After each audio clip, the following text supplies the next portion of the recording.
Hello. Hi. Hello. Oh, we're tired today. Cassidy's not feeling the live at the moment. No, Yeah. it really was like, fuck, I have to get out of bed to do this. How is everyone doing? We have some people here. Hello. Alone. I put a form in if you want to fill it out. It just will ask you what you rated the book, if you're going to continue, and who your favorite character was. You can start there. And we'll go around, I guess, and start with Bex for your 3 answers to that. I cannot remember the questions already. Okay. What did you rate the book? I gave it 4 stars. I will continue, obviously. And I think vintage. I'm not really sure. Like I don't think there wasn't any characters that like I really loved though. I don't think. But I think I'll go with vintage. Good one. Mel? Rating is still slightly to be determined, but I'm leaning 3.5-ish. Favorite character is probably Fel Noon, and obviously I'll be continuing. Interesting that your character has changed since we last talked. I liked them both pretty equally, so if you made me pick one, I would pick Fel Noon. But I do like vintage a lot too. I think she brought a lot of like life to some of the. There was one thing about her character that really pissed me off a lot. She says, "My dear," and like my something all the time. My darling. It's literally just to make her seem elderly. But Yeah. I don't think the writer does it all the time, like better She's change. only 40. It went better. It went better. Much better. Much better. I rated the book a little bit to be determined right now. It's either a high 4 or a low 5. I'm kind of waiting to talk it out before I give it an official rating. We have like a.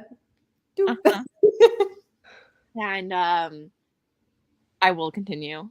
And my favorite character was also Fel Noon. I think my least favorite character was Vintage. I think my least favorite character was Fel Noon. Like the thing, I think her storyline did really interest me, but her as a character, I just didn't care about that much. I mean, I still liked her enough. Fair. But yeah, so I think that was kind of what made my feelings a bit complicated because I was interested in her whole backstory and storyline, but I didn't really care about her personality. So, Beck's question: did you listen or did you physically read? Physically read. So there, I think, is where the lower rating, a lot of it is coming from. Oh, is the audiobook not good? No, the audiobook is fine. It's just that you know how there's some audiobooks that are read in a way that make you feel a lot more detached from the situation. And I think whatever it was about her writing style and his narration kept me from being fully engaged, and it was easier to zone out and miss things for me in this particular book. It's a very like apart from writing style, I found. Like I want to say it's kind of more like someone's telling the story versus being the character in that moment. So he was a great narrator. The narrator I had no problems with. I don't think it was his delivery that was the problem. I think it was just the combination of the two. And I just think it kept me from feeling as invested. Yeah, because that's actually one of the weird things that it's not that weird. I think it just, I liked the writing in there because usually when there's like, I'm not gonna lie, I skim a lot when there's like huge paragraphs of description. But I really liked how she described stuff in here, especially some of the more like, bugs and stuff. Like I was like reading every single word. Yeah. So like I was impressed by that because she did manage to like grab my attention. So I agree. I was reading a lot more of the stuff than I normally do. One, I felt like it was important. Like she made me really feel like the descriptions of things were important to later on in the story. Agreed. See, it wasn't just like the color of the grass. I've messed up. I too really was interested in Felin or Agent Lynn, I guess is her name now. Yeah. I'm curious. Like, is she? Like, will we see more of that storyline, kind of, you know? I hope so. I feel like we set it up to see a lot more. Yeah, I would presume so. And I presume it was only one narrator, not multiple. Yeah, it was just one. And I mean, like I said, he did a good job. It's not that his narration was bad. I think it was just the combination of the way it was written that kept I think I could see that. feeling as like in it. Does anyone have any like overall non-spoiler thoughts or like things that bothered them that are non-spoiler that we can talk about before we?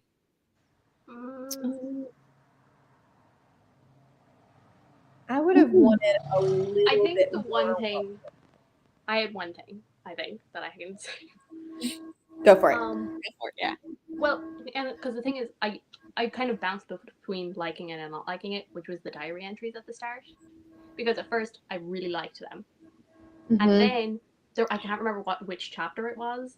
I probably have it marked somewhere what chapter it was, but there was so much of a diary entry, and it was just all world building, and I was like, this is kind of a bit of a cheap way to do world building. Yes.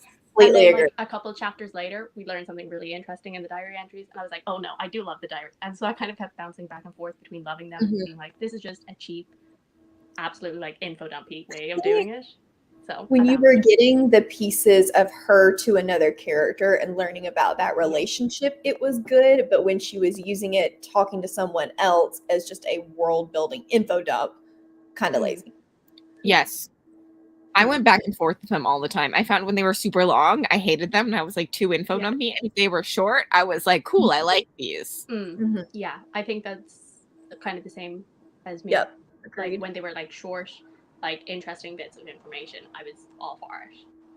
But I also sometimes felt like when we got to like a thing later on, I felt like I knew already about it because she did info dump about it, and I was like, oh, okay, we're at this thing. Yeah. This is interesting to me because I don't think of Tor as a side character. Me either. No, he's definitely one of the main characters. I do also hate that the synopsis is terrible. The synopsis, it is bad. although it does when actually you don't give a describe synopsis, what I would also like to say. Wait, what? What? Don't give a synopsis about the book anyway. That's usually how people start live shows. Oh. Yeah, you're here for honestly, how do you describe it? Weird stuff's happening. This is the thing with this book. I was like, the synopsis does describe everything that happens, but it just doesn't do it. It doesn't do it justice. But like, how do you describe this book without spoilers? I guess. Yeah. Yeah, because I sat down. Go ahead. I sat down 2 days ago before I started to read it, and I was like, I decided to read the back of it, and I genuinely was like, I have no idea what this book is about. So, good choice. It's not the synopsis. It makes it sound more like, I don't know. I don't even know. It sounds single POV for sure. It sounds in the synopsis. Yeah, and it does make it sound like it is very much his story. Yes, but it is very much a mix of, I would say, a mix of the three of them mostly, and then I think Hess will have a bigger part in the next one. I imagine. I think Hess will for sure with where she ends up. Yeah, I'm pretty sure she'll have a bigger part. So I think it'll be kind of more for main ones. And then that was another thing that bugged me was every so often there would just be like a random point of view thrown in there, and I was like, why are we getting another one? Typically that really bothers me, and for some reason in this book it did not.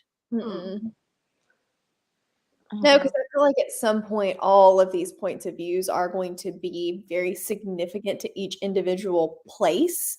Yeah. So you've got kind of your witchery, whatever that was called. I forget what that was called, brain fart.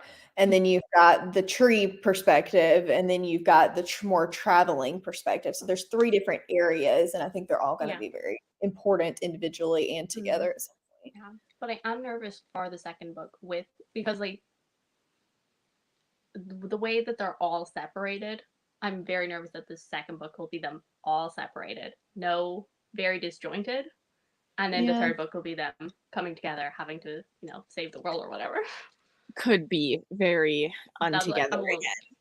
Yeah, I'm a little nervous about that, but Marissa's on it, the Winnery. I got the impression that a couple of our characters would meet up with a couple of other characters. We would still have some separation, but we would have a few joining in, and then the third boat would be everybody joining in. So it would be more of a trickle scenario. Yeah, I think that there's 2 characters that are together right now, and I think that they're going to stay together for a while. Mm-hmm. And maybe another guy from there that has a weapon that is the second book's title. Yes.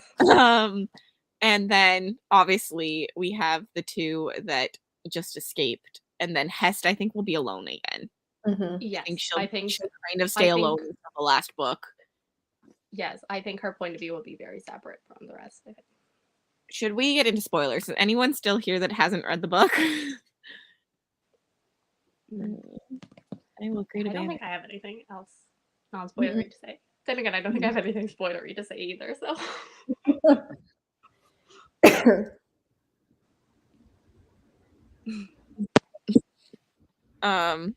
Okay. So, I guess the first thing is the world, which is still non-spoiler, but I found the world very intriguing with like it being kind of dying. Very much so dying. Well, at least in parts. It kind of depended, I guess, on where you were. Yeah, and it's nearly kind of attacking itself. So. Me too. I liked this guy. I think he'll be a good character. I also want to see more of the other vampire. The one that's with him. I liked him, the crazy one. Yeah. The younger guy or something? Yeah. Yeah. It's like Alistair, but I'm pretty sure it's like Alistair. Yes. I think that was probably my biggest problem with it overall. I felt like we kind of set up this really cool world, and then a lot of the world building started to kind of fall off. And every once in a while you would get these snippets of really great world building, but it was all in the beginning, and then most of it was in the end, and there wasn't enough in the middle to really make me feel it in the world building. So I think that's something that'll be better for me in the second book, because we've established the world now. So I think I never felt like this. I always felt like I was getting cool things about the world the entire time. Yeah, I never noticed. And I think part of the reason that I didn't personally was I didn't love, if we were going to do the 200 years ago, 50 years ago present timeline, because the first couple of chapters are not in current timeline, I wish we had gotten just a teensy bit more about what had happened to cause the dying world, rather than it just being kind of like, hey, there was a battle. Okay, we're done. I think that bugged me a little bit. Yeah, I get that. For me, that added to like the intrigue, because I was like, ooh, how did this happen? Like, we're going to learn it in the 3 months. And so I think that was part of my thing, is I would have been okay with it if it'd been, ooh, how did this happen? And we were slowly getting snippets about everything as we were going along. But it was kind of like, hey, this happened. Okay, moving on. And I think I didn't really like that a whole lot. Yeah. Personally. But I loved the world and the history, and that's why I wanted more of it. So it's a negative in a positive? I mean, what age is she? This is just completely skipping to a whole other part, but Tor is like 300. So. Yeah, I was just gonna say. Actually, I'm surprised that's not. Did that bother you, Bex? I mean, I just didn't care about their romance full stop. So. That's fair.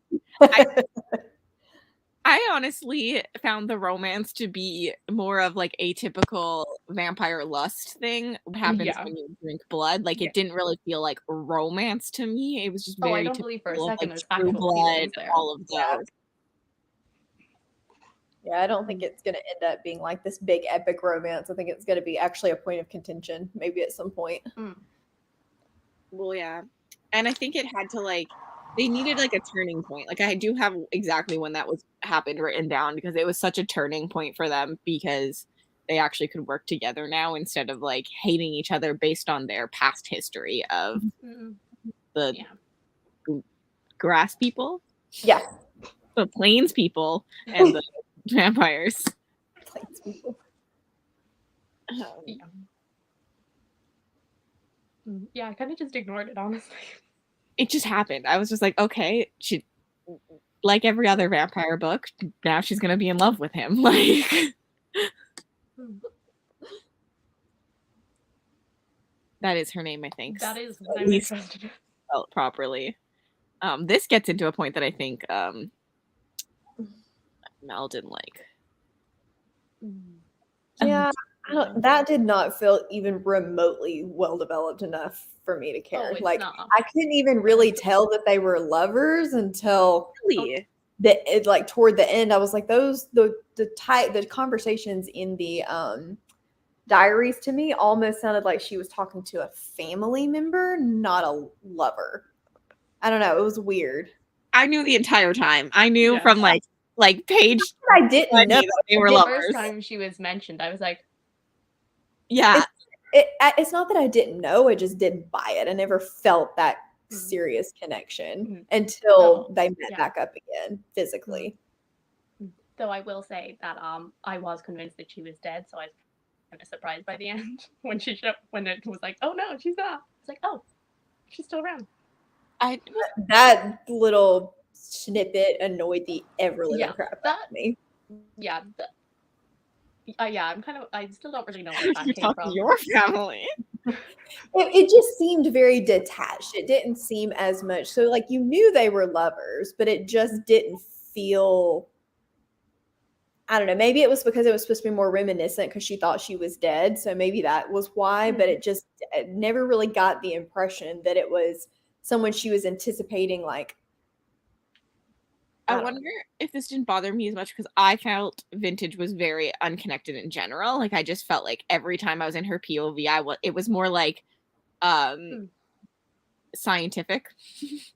Like, she's very like to the very analytical. Like, I just always felt like that. So even though I knew it was a romance, I feel like she was being very analytical of the fact that she thought this girl left her. Yeah.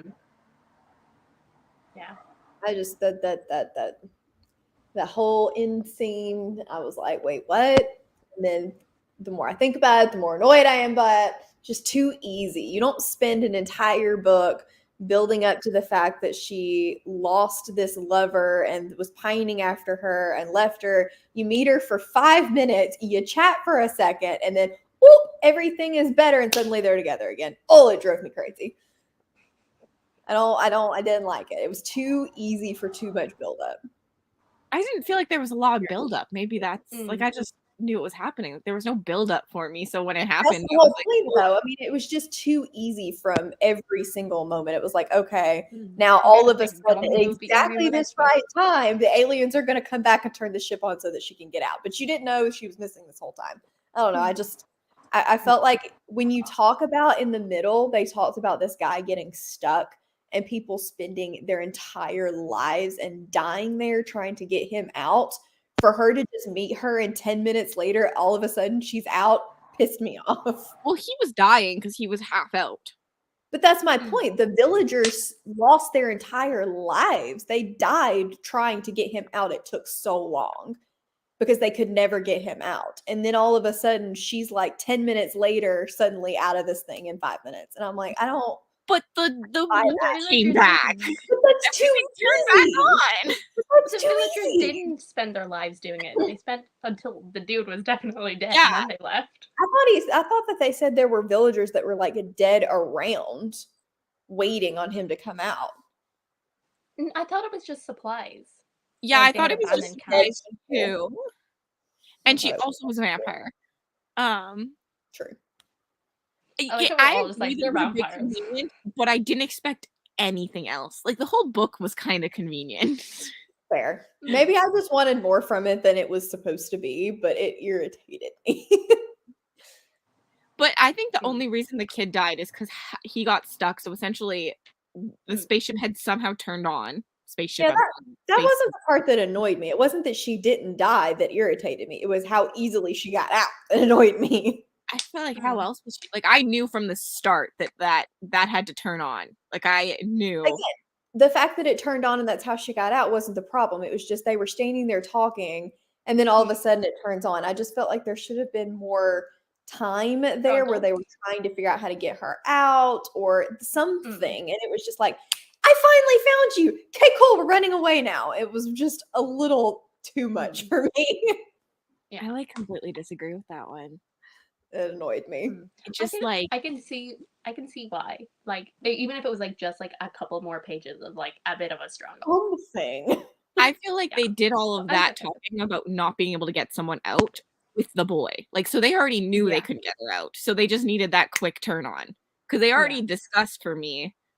Yeah, I get that, but it still was way too convenient for me. I hate it when there's just such an easy out for something that should be much more difficult. In books, it bugs me. Feel like it was an easy out for me. It felt like it was well explained, well described. And I don't know how else you would do it. Like, personally, like, that's for me. Like, how else do you do it? I don't have a problem with how it was done. I think that's the disconnect why we're not agreeing. I don't have a problem with how it was done and why it was done. It was just the page count devoted to that particular scene lost its mark for me. I don't know if it was the way that the buildup was written. I don't know if it was the instantaneous. I don't know what it is about it, but it just seemed like she's been pining after this lover that she thinks lost her forever. They meet, they talk for 5 paragraphs, and then suddenly she's out. And I just didn't like that. It felt way too convenient for me. Yeah. When you spent so much of the book pining after this woman, and then all of a sudden, oh, we're running together arm in arm. Maybe it's also on the romance part. I didn't feel like there was so much pining throughout the book for her. I just felt like we were reminiscing her past, so it also like maybe there wasn't like it was just too easy for me. It's not that big of a deal. Like, it's not something that drastically impacted my view of the book. It just irritated me.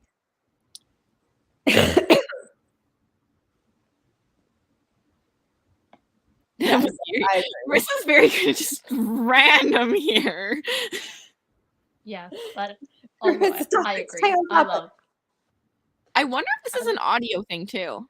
Very possibly, because I was listening at that part and I literally texted Rachel. I was like, how did point A get to point B here? Because I missed that. Was that ever explained? So maybe it was an audio thing. I felt, because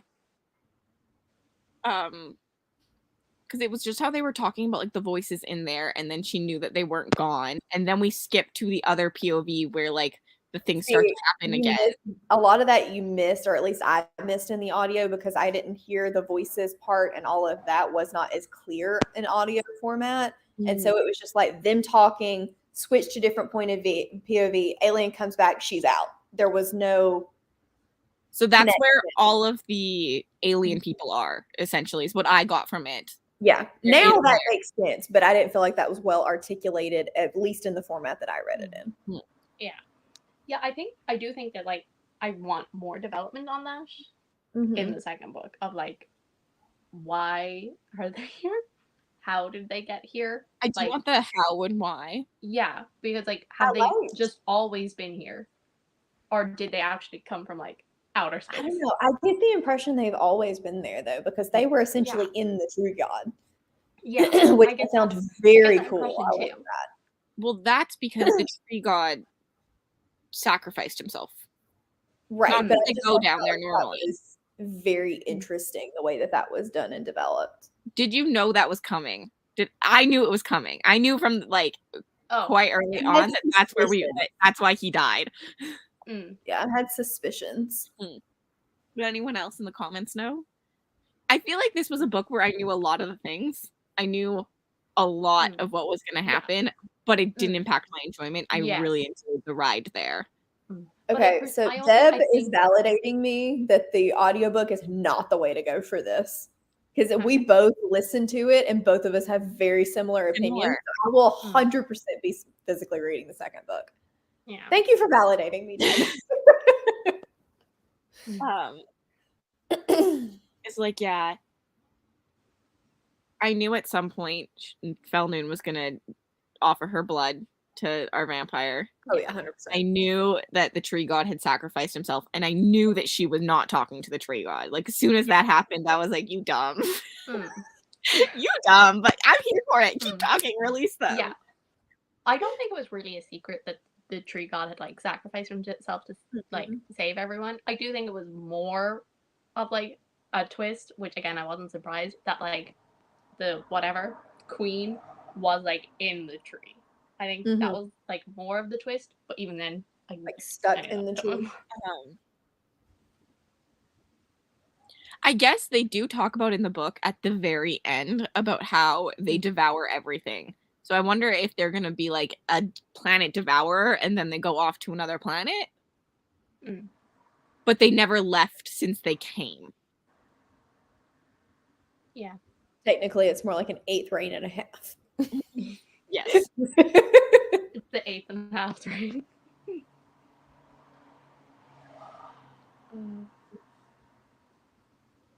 Fair. Yeah, the parts that I read physically, I did like better. I just don't think it's a writing style that lends itself to an audio format, which is fine. You don't know that till you try. Our vampires. I thought the vampires were really cool, the way they were done. I like the vampires. I was very confused by Rachel and you calling them sex vampires. I didn't call them sex vampires. You did when we were in our conversation in our group chat, I guess. So maybe. Well, I think it's just because she was calling it that, but I never really felt like they were sex vampires. Because when she said that, I initially thought she meant like incubus or something. I was so confused as I read it. I just kept waiting for the sex vampires to happen. We do find out setting like that. You have usually a sexual relationship just because of the nature of what it is. So that never bothered me. I never felt like that was significant enough to bother me. I felt like it was cool if they went and like trained sometimes because I don't know. I'm used to it. Like literally True Blood, they all are very sexual in nature when they're. I think that bothered Rachel a whole heck of a lot more than it did me. I didn't care. I just felt like it was kind of one of those. It was a part of who they were, but not like a big enough plot point for it to be a big deal. But I liked the fact that they were kind of forced into the human blood. I really liked that. I thought that was cool that they weren't really true vampires because they weren't made to drink human blood. That was actually a point of contention and a problem for them. And the descriptions of like the crimson flux, nasty. Gross. That'd be a terrible way to die. Disgusting. Yeah, like the way that they're leaking. I just found it so cool that what you need to survive is also going to kill you. And I kind of thought it was cool to see like the switch between they were kind of their heroes to just becoming their monsters so easily. Like and then now that they're dying, like people are like, bye, you drank our bloods, but you didn't realize they've been saving you for thousands of years. And now you need them again. So they're back to like worshiping them. I liked that juxtaposition a lot. It was an interesting storyline. And yeah, that's all I have to say about vampires. Do we have anything to say about Tourmaline? In spoiler discussion, I feel like he was kind of, although I liked him, he was a very just like vanilla character. I think that will get a little bit better. Immortal, strong warrior. I do think that will get a little bit better though, because his character was built to be this vain, sexualized, princely character, and then he got his face basically destroyed, and there's not going to be any coming back from that. So he's going to have to figure out how to kind of not change his personality, but change his like. I really enjoyed the fact that it's not coming back because the whole time they talked about how you could drink enough human blood to heal these things, and so I thought that was exactly what was going to happen. Is it was just going to heal so easily, and I was like, I really liked that part, and I think who he becomes will be much more interesting now. With the fact that he was so vanilla to begin with. I think that was a smart move. Agreed. I always liked his character. I always found his character engaging, but he was very vanilla. I'm hoping that was intentional. Sometimes you need vanilla. And then we have the witchery, the winnowing. The witchery place, the winnery. which I want to know so much more about. I really hope we get a lot more about it. I think we'll get that through Agent Lynn if we continue to get her POV in next chapters. Yeah, and like because I don't believe she's dead. her son. Yeah. Mm-hmm. I'm like, cool. So that's how they keep them under wraps. I'm gonna guess every single agent has a child. Mm. And that's how they become agents. They accidentally got pregnant, have a child now, and the witchery thingy holds. I want to know more about that, like the drug, essentially, because I feel like we talk about it and then just kind of skim over it and ignore it for a while. Yeah, and even the weapons as well. Cool weapons. Really... But see, I'm a little nervous about. I'm nervous for this because we all know how I feel about religion in books. It could be hit and miss. Mm-hmm. So, like, there was one chapter where I was like, oh, I'm not sure, am I gonna like this? But then it kind of got diluted a bit, so I was like, okay, I'm back on. So I'm kind of nervous that I'm gonna get really frustrated and annoyed and want to throw my book across the room with these. Yeah, I did like the bats were cool. The bats were cool. I like the two that the bats are like also a trapped animal almost. So as soon as they could get freedom, they went. Why is there not a bat on the cover? I wanted a bat. Yeah. Whose is that? Yeah.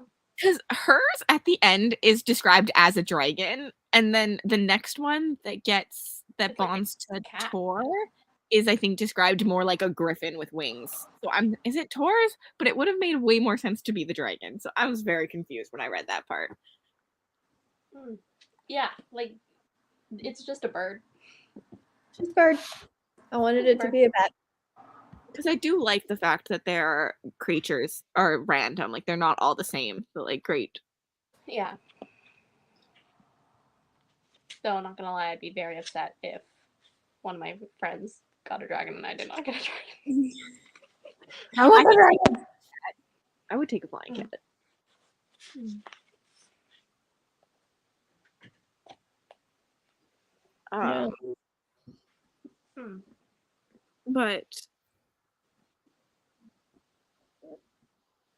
But neither did the cat things. Well, and this was never there, was it? Did I miss that? No. Yeah. Bird cat looking thing. That looks like cat paws, but bird head. Well, they're all very like muddled. But yeah, it could just be a case that they kind of said what they wanted, and then I mean, they're pretty. I'll still take them. Yeah, they are pretty. The dream. Did you know the dream? I was pretty sure from the very start that the dream was Hess doing, and then we got that confirmation in Hess POV. I didn't think that, actually. That's like the one thing that I didn't guess ahead of time. I presumed. I was like, okay, multiple people having this weird dream. Prophecy? ? The second person had it. I was like, okay, this is I this think is that not was a bit weird. A prophecy. I think with Noon, I was definitely like, oh, like she's like seeing something, she's like basically a chosen one nearly, she's more powerful than the rest. She doesn't realize it yet. And then the second guy, I was like, okay, so it's not a witch thing, but I still I was like, okay, it's still maybe some sort of thing. And yeah, I just never thought that deeply about it though. Just because she's like the best dream walker, dream magic person. So I don't really say how, but I just assume because she's really good at Tor always talks about how good she is at like changing people's dreams and stuff. So yeah, when the second person got it, I was like, and it was very similar. I was just like, okay, this is not a prophecy, and I started to think about it. But I liked that kind of twist because, like, I don't know, I actually really like Hess's character because I feel like she's trying so hard, like, just to this is all she knows, and she was just like all in for it. Yes, she's dumb before it, but yes, yeah, like literally all she cares about is like saving them, and that makes her not think for a second about this doesn't seem to make sense. Right? Will she turn bad in the next book. Mm. Do we have predictions for her at all? No. No predictions. I could see her being an unintentional pawn, continuing to be an unintentional pawn and being bad in that way, but not necessarily fully embracing the bad. I think that the queen will show her love too, like not like love, but like a Jenn and that has wanted for a while because she's been so alone, and her brother left her. Yeah, support, and especially since she was like so. God, sorry. Yeah, especially since she was like so kind of like, kind of the praise and all of that. I know she thought it was the tree god giving it to her, but like I think she still just like really loved that praise, that she was like exceptional, that she had a that destiny, she was kind of chosen. Yeah, and so I think I could see her being used as a kind of pawn, but yeah, I think in the end she's gonna try and do what's best for her people. That doesn't necessarily mean that she'll be good though. I think she got to die at some point. Yeah, I can kind of see that. I would love to see some character growth and then her like actually save the day. Yeah. As I said, I do think we'll probably actually get more of her in the second book because we didn't get that much. So. She could go way off the rails. The sucking up of the spirit that then is the warrior beast. I don't think I need more details about that. Really? Yeah, that's like the one thing I want. Well, there's a couple things I want more of, but I think I might just be being greedy, to be honest. I don't know. I want more about like how all of that happened. Like, I felt like that was more very about the past, I guess. I think that was. But I don't think we're gonna get more of that. Yeah, I don't think so. Because they just say that like. No, I think we're gonna be so moving on now. Yeah. I think that's gonna be like a end. Now we're just gonna have the creatures. I didn't know what they were for like the longest time, and then the second she sucked one up, I was like, okay. You're a battle warrior, so you have to be these things. But I didn't think that she would give it back. I actually thought that was now going to be part of her the entire time. You can see that. Did anyone else know about it? Or what were your thoughts as we went? You don't really have much on that one. That's cool. That was like my favorite part, I think. I loved that. I did like the overlap of the sci-fi and fantasy elements. I think that was well done in a way that's not very easy to pull off. Yeah. Well, I liked like when she sucks it up too, and she's just like, "Shit, this is too much power." She's like, "I fucked up." Oops, my bad. Yeah. Backpedal. And I'm not gonna. I mean, I'm a little worried that like in the next book, like she like will become too overpowered, because I hate that. But I don't think so. I have faith. I 100% can see that. I have no idea where the next book is going. Truthfully, like I'm like, what are we gonna get? Like this could have been a really good standalone, in my opinion, if it had been a little bit longer and we had gotten that final battle. Yeah, it will be interesting to see how they continue and what the whole like trilogy plot is going to end up being. Yeah. I haven't read. Yeah, I mean, can we trust the synopsis of the second one? Is also, I haven't even read it. I haven't either. I think I skimmed a look at it because I think it said something about Hester making a bargain with the what's her face. I think we're going to see a lot more Hest during the next book. Yeah. I wonder if like this book was a lot about vintage. I wonder if it's going to be one of those books where like kind of like Malice and stuff where we see more of one character in each book. I wonder, I think it'll be Hest next book for some reason and less of vintage, but maybe I'm wrong there. Maybe that's just what I'm hoping for. I can see that. Yeah, well, so it's saying here that Tor and Neon are trying to deal with the beasts.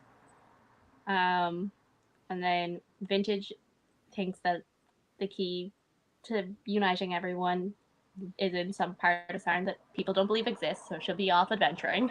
Mhm. And then, meanwhile, Hest is trapped on board the corpse moon, forced into a strange and uneasy alliance with their queen.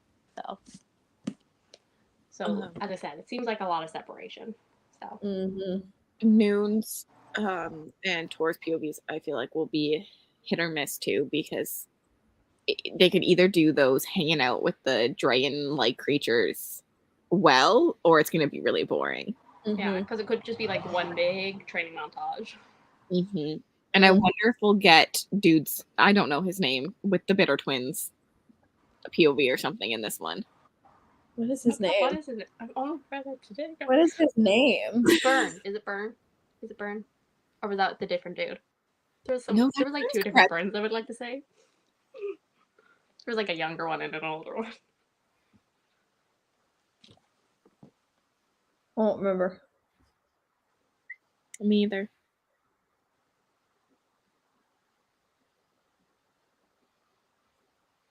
Does anybody in the comments remember?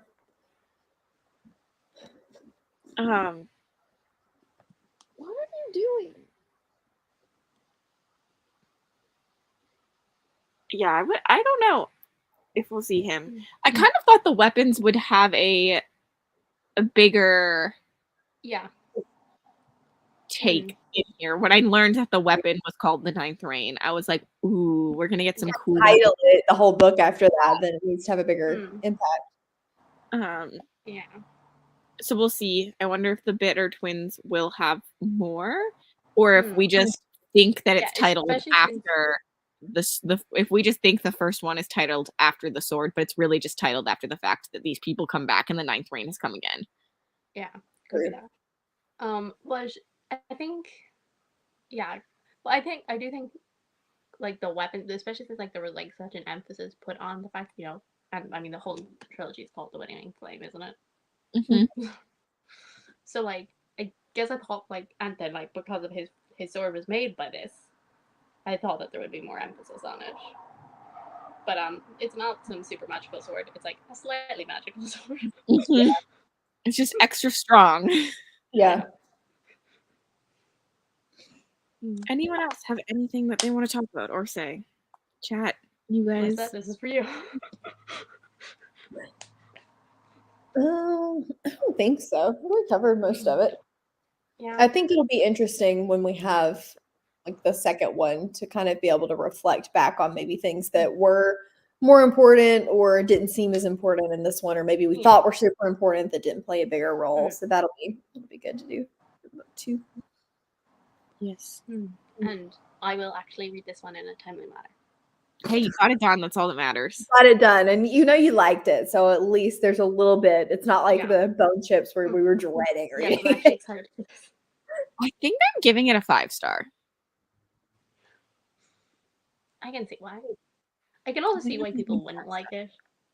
But I very much enjoyed it. I think it's a book that's not for everyone. Yeah.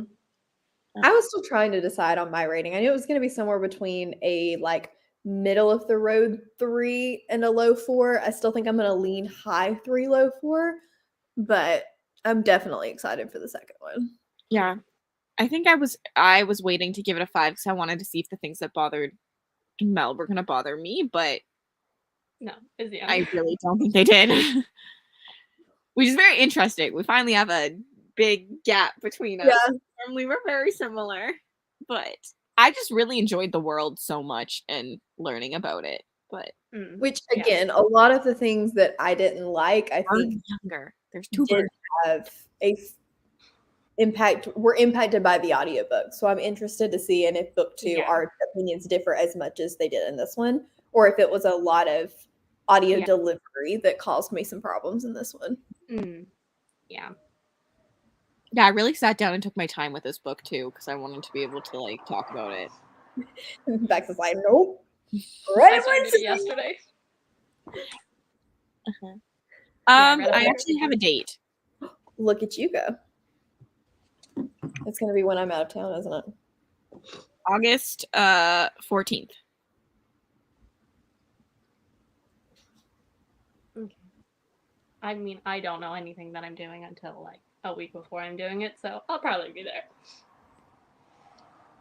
It's not a weekend that We should be. I can push it to the 21st. We can do a late August.